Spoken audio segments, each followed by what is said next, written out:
Pembahasan pertama mengenai pengertian interaksi sosial.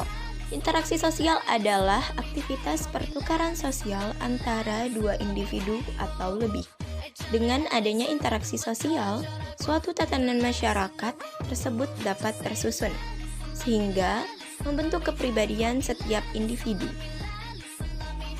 Syarat-syarat terjadinya interaksi, yaitu 1.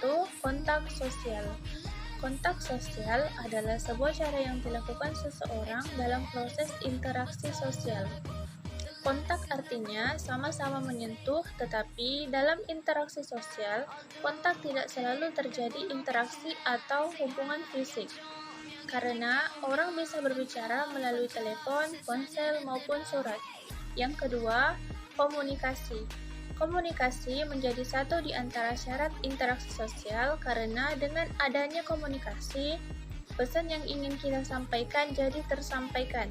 Secara harfiah, komunikasi adalah kegiatan saling menafsirkan perilaku, gerakan fisik, pembicaraan, atau sikap. Baiklah, di sini saya akan menjelaskan tentang ciri-ciri interaksi sosial.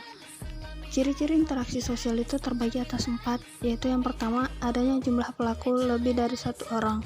Hal ini karena interaksi membutuhkan aksi dan reaksi. Yang kedua, adanya komunikasi menggunakan simbol-simbol tertentu.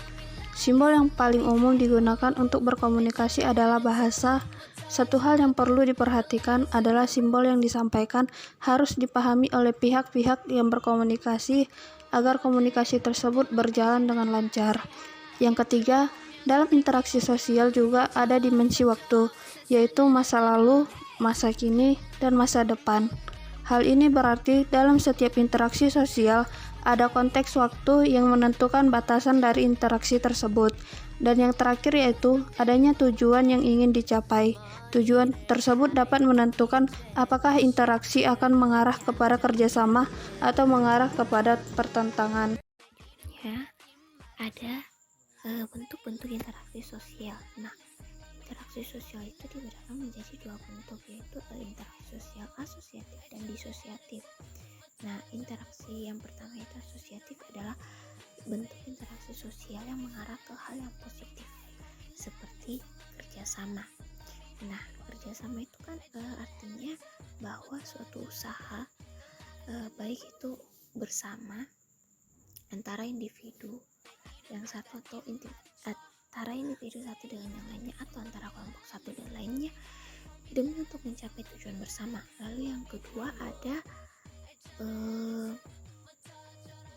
adanya akomodasi. Nah, akomodasi itu merupakan usaha atau cara seseorang untuk meradakan atau mengendalikan suatu penyelesaian dalam suatu konflik yang terjadi.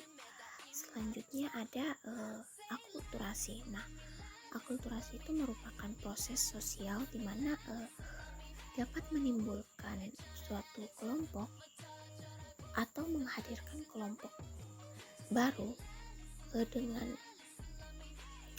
dengan harapan unsur-unsur yang dihasilkan dari kelompok tersebut atau kebudayaan tersebut adalah kebudayaan asing. Nah, selanjutnya ada asimilasi. Nah, asimilasi itu kan pembauran satu kebudayaan atau suatu kebudayaan dengan menghilangkan ciri khas dari kebudayaan asli sehingga membentuk suatu ciri khas yang baru. Lalu interaksi sosial yang mengarah ke disosiatif, di mana interaksi sosial ini lebih mengarah kepada konflik atau perpecahan sehingga dapat dikatakan bahwa interaksi ini merupakan interaksi sosial yang negatif seperti kompetisi. Nah, kita kan tahu bahwa kompetisi itu merupakan makna atau suatu arti atau kata kerja yang intransitif, di mana adanya perlawanan dari seseorang atau sekelompok orang agar dapat memenangkan suatu hal yang terjadi dalam kehidupannya. Lalu selanjutnya ada kontraversi. Jadi kontroversi itu ya kita tahu kan bahwa kontroversi itu lebih ke mengarah pada perdebatan atau pertentangan yang dapat menimbulkan suatu masalah apabila tidak diselesaikan dengan baik. Selanjutnya ada konflik sosial. Nah, konflik sosial itu merupakan pertentangan antara individu satu dengan yang lain atau antara kelompok satu dengan kelompok yang lain yang bersifatnya itu dapat menimbulkan suatu masalah. Faktor terjadinya interaksi sosial. Yang pertama, imitasi. Istilah yang digunakan oleh para ahli sosiologi untuk menggambarkan cara seseorang meniru perilaku orang lain. Yang kedua, identifikasi. Biasanya dalam sosiologi hampir sama dengan imitasi, yang mana berusaha mengubah sikap seidentik mungkin dengan orang lain. Yang ketiga, sugesti, yang mana proses keadaan fisik atau mental dipengaruhi oleh suatu pemikiran atau gagasan.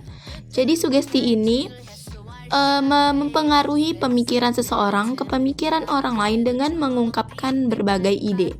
Yang keempat, motivasi. Berasal dari kata motif, yang mana kata motif ini berkaitan dengan gerakan. Motivasi adalah tentang keinginan internal seseorang untuk mencapai sesuatu yang penting bagi dirinya.